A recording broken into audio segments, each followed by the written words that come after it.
is out of my range. Again, we're building some layers, we're adding some texture to the song, we're making every single verse, almost every line in the verse, a little bit more interesting. He's also not singing his lyrics in exactly the same way every time. Each line is given attention, and he includes these little vocal inflections that distinguish them from each other. Let's see if we can find one. So that's the first chorus. That's how he sings the evil man, which I love. We'll come back to that. And then at the end, he's singing it like this. They couldn't just copy and paste a chorus, which technically is something that you can do now. You can record your chorus, and then you can copy it, and you can paste it when you next need a chorus. And that means that they're all exactly the same. It's easier, but they're all exactly the same. Not a fan of that. Here's another layer that they add. Second chorus, we've got some more backing vocals. So the first chorus, it's an instrumental lead into the chorus here. Second time round, we have a hey. Cool. We've also added this. You're an evil woman. Nice. Another little attention to detail thing that Jeff Lynne has done here. When he sings that like eh, sort of a riff. When the lyric is very next train, he sings eh. On the last chorus, when he sings no place left to go, that backing vocal changes to oh. So it's almost like he's using his backing vocal to sort of rhyme. Ain't got no place left to go. As opposed to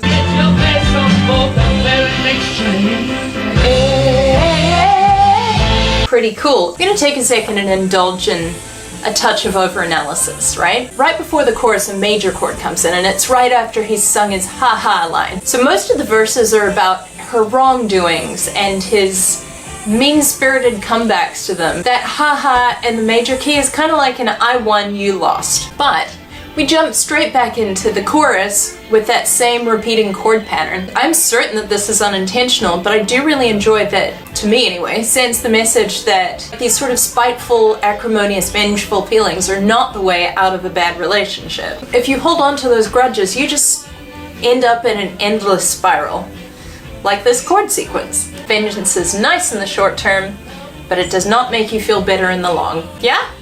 Maybe? No? Am I overthinking this? We've got a cool call and response to the chorus between the vocals and the guitar here. Call, response, and again, it's not the same response every time. The first time goes down, second time it goes up, da-ba-da-ba-da-ba-dum. This is just like a masterclass in how to make a potentially boring song fantastic. Also, I love how Jeff Lynne sings the end of the chorus. It's like this pained howl. The singer sounds drained, damaged, wounded. Listen to this. One more time, I love it. Release me from this spiral. Ugh. Alright, we're up to the string solo. A string solo? How unusual. This is where the format of ELO really shines. We've got this sort of R&B influenced rock song, and then the strings get their moment right in the middle of the song. Not only that, they're sort of creating a canon with the piano. What is a canon, you ask? I'll show you. This is a canon. Row, row, row your boat gently down the stream. Your boat gently down the stream. Merrily life is down the stream. Merrily life is flowing. That's enough of that, isn't it? Yeah, let's hear a much better example from ELO. The strings ascend, and then the piano follows them, and they sort of harmonize together as they go up these steps like this. Strings, piano, strings. Did you catch that? The strings go, the pianos follow, the strings come up behind and do it again, and then we come back down.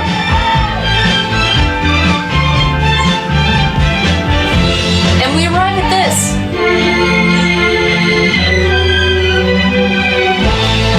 What is that? When I was a kid, I used to think that that was the string riff played in reverse. Listening back to it as an adult, I don't think that's the case anymore, and let's prove it. Here's what that sounds like in reverse.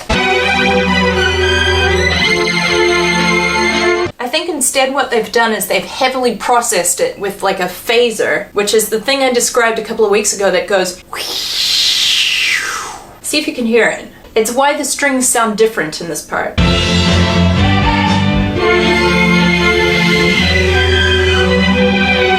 hear the kind of that's pretty great. Also, throughout the song, it's mostly sort of melancholy chords. This is the only point in the song where I think, ooh, that has kind of a sinister tinge to it. We'll get the piano correspondent to break down why that is. These are the notes.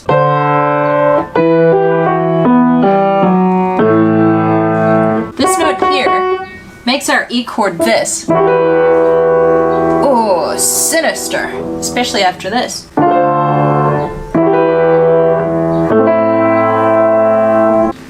Eerie. Editor Nancy here. It's been brought to my attention that this eerie string solo bit was actually sampled by none other than the Pussycat Dolls.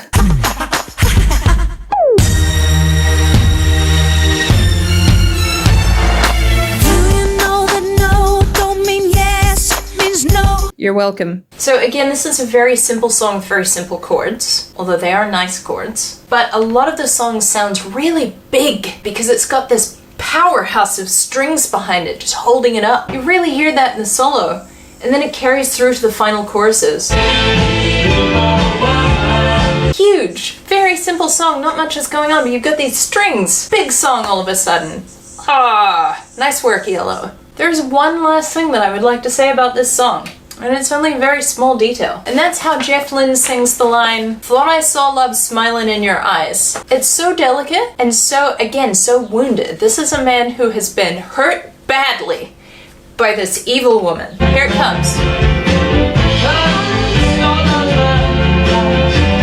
Yeah, that's it, really. It's a fantastic song, but it's also an exercise in simplicity. This is a song that was written in a few minutes. It's not got very many chords, but it just sounds so good. There's all of this little attention to detail throughout the song. I think this is a great song. Which I suppose is the thesis of all of these episodes, right? I think this is a great song. I'm so glad that I put all of this time and effort into these videos when really I could just be saying, I think this is a great song. I suppose my question for you this week is this. What are your favorite moments in the song? Like, going back to what I mentioned in the beginning of the episode, do you have like a favorite element in a song where like if that element features in a song, you automatically fall in love with that song? Like my 6/8 thing or my sister's guitar thing. On that note, she never did get back to me. I guess she doesn't love me. I think there's something about how rhythmic the little ting-ting kind of tone of the guitar is. There's something about a good like do-do-do-do riff on the guitar with that tone that I can't help but dance to. Let me know your thoughts in the comments. I always read them. I always enjoy them. That's it for me. If you liked this episode, or if you would like to support any of the weird things that I do, and there's a sort of laundry list of those things featured in the other video that came out this week, I'll link to it. Here? I think there is where it is. I'll leave a link in the description for my Buy Me a Coffee page where you are welcome to make a donation, but you are not obliged. On that note, I'm pleased to announce that we have met our target for a new Beatles record, so the poll should now be up. Go forth and vote your little hearts out on what you would like to be our next Beatles Odyssey adventure where I do like a deep dive into all of the tracks on a Beatles album. Let me know what you want. And to all of those who said that they want me to choose an album that I want, I just want to be clear. I love all of the Beatles albums, so it really doesn't matter which you choose. I will love going through it so enthusiastically. So vote for what you want, and it is guaranteed to be something that I want as well. Thanks for hanging out with me. I'll see you here next week. Have a great weekend!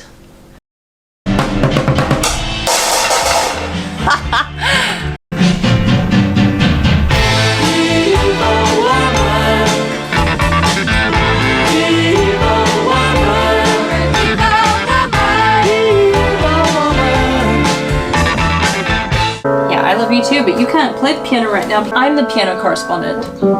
Not you. You're not the piano correspondent. Come on, sit on my lap.